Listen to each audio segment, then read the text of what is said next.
విష్ణుస్వామికి బ్రహ్మకి ఎలా సంబంధమో అభిస్థానమైన కాంచీపురం మనకు అలా సంబంధం. వాస మహర్షి రూపంలో అమ్మవారి టెంపుల్ ఆ పరమశివుడు నిర్మించినాడు. ఆకాశంలో ఉన్న అమ్మవారిని భూలోకానికి ఎలా తేవడము, భండాసురుడనే రాక్షసుని కోసం గుంత దవ్వుతుంటే ఈ రక్తబీజుడని బయటకు వస్తాడు. రక్తబీజుడి నుంచి తప్పించుకోవడం ఎలా అని దేవతలు మహాశివుని వేడుకుంటే మహాశివుడు చెప్తాడు, మీరు ఆ రక్తాన్ని మీరే పీల్చండి అని దేవతలకు చెప్తాడు.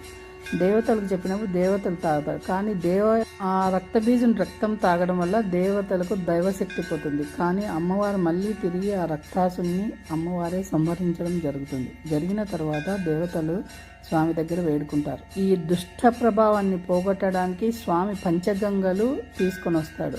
తన జటాజూటంలో నుంచి పంచగంగలు తీసుకొచ్చి ఈ తీర్థాన్ని పంచగంగ తీర్థం అంటారు. నీళ్లు చల్లుకోవడం వల్లనో తాగడం వల్లనో మంచి అంటే మనలో ఉండే దుష్ట ప్రభావం పోయి మంచి పరిపూర్ణలుగా తయారు చేస్తుంది అమ్మ.